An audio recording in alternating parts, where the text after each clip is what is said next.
Vamos a dar paso a Tarik. Eh, Él nos va a contar desde el punto de vista del Islam qué entendemos por caridad y qué beneficios tiene para un creyente y para la sociedad en general. Muy bien.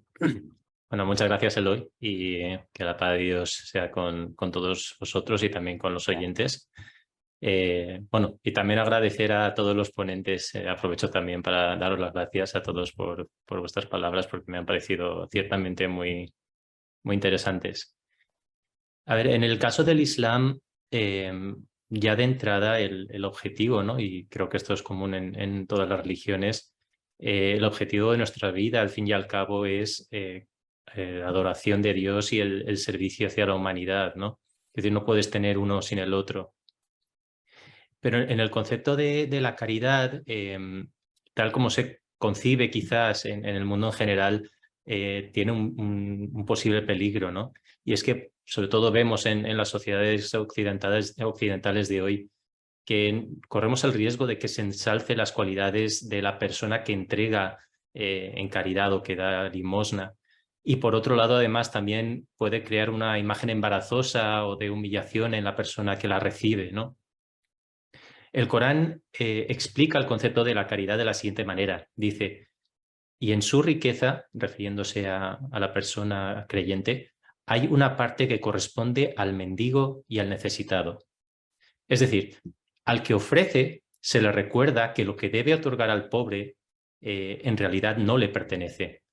Es debido a un fallo posiblemente en la economía, que una parte de la sociedad sería obligada a mendigar para su subsistencia. En un sistema económico sano no debería haber ninguna razón genuina para que una persona tuviera que mendigar para sobrevivir, ¿no?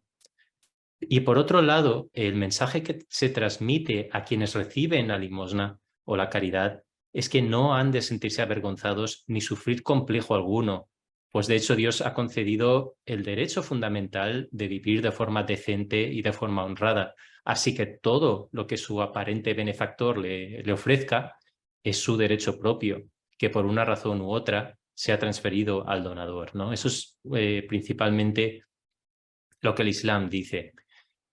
Claro, existe el riesgo de que algunas personas se muestren ingratas hacia sus benefactores, ¿no? Y que en lugar de expresar gratitud sientan que, puesto que están en su derecho, no hace falta mostrar agradecimiento. Sin embargo, el Islam tampoco alienta esta conducta. El Sagrado Corán, de hecho, les recuerda continuamente, recuerda a los creyentes, que es nuestro deber ser agradecidos y expresar gratitud por pequeño que sea el favor que recibamos. Al creyente se le dice continuamente que Dios no ama al ingrato. En concreto dice, si sois desagradecidos, en verdad Allah es autosuficiente por ser independiente de vosotros, mas Él no aprueba la ingratitud en sus siervos, pero si mostráis gratitud, le agrada verla en vosotros. Además, el fundador del Islam, el profeta Muhammad, la paz de Dios sea con él, decía que el que no es agradecido con los seres humanos, tampoco es agradecido con Dios. Eh, la otra cuestión que quedaría por resolver sería, volviendo al donante, a la persona que ofrece en caridad, se considera contrario a la dignidad a la modestia aceptar la gratitud como si uno se la mereciera. El Islam nos enseña al donante en este caso, a la persona que da en caridad, que debe servir a la humanidad por una causa más elevada y más noble que el satisfacer nuestras propias necesidades o por obtener una buena reputación, ¿no? Además, recuerda al hombre repetidamente que debe hacer el bien por Dios y solo para conseguir su agrado y sus favores. Es decir, no por considerarse que él es mejor que otros, ¿no? El Corán en concreto dice a los creyentes, y dan a comer por amor a Él, es decir, a Dios. Dan de comer por amor a Él, al pobre, al huérfano, y diciendo, os damos de comer solo por agradar a Allah. No deseamos ni recompensa ni vuestro agradecimiento. Es decir, no es suficiente alimentar a la gente o ayudarles de otra manera, sino que esto se debe hacer cuando uno conoce por sí mismo el significado del hambre y del sufrimiento y no debe esperarse una recompensa ni un agradecimiento a cambio por parte de ninguna otra persona, ¿no? Sino que debemos depositar nuestra recompensa en Dios. De hecho, según el Islam, todas las formas de caridad que se ofrecen a los necesitados deben hacerse sin ningún motivo oculto de recibir algo a cambio del destinatario. Tampoco el Corán dice, y no concedas favores intentando conseguir más a cambio. El Islam, de hecho, exige que cuando se ofrezca un favor a alguien, éste se olvide como si nada hubiera ocurrido.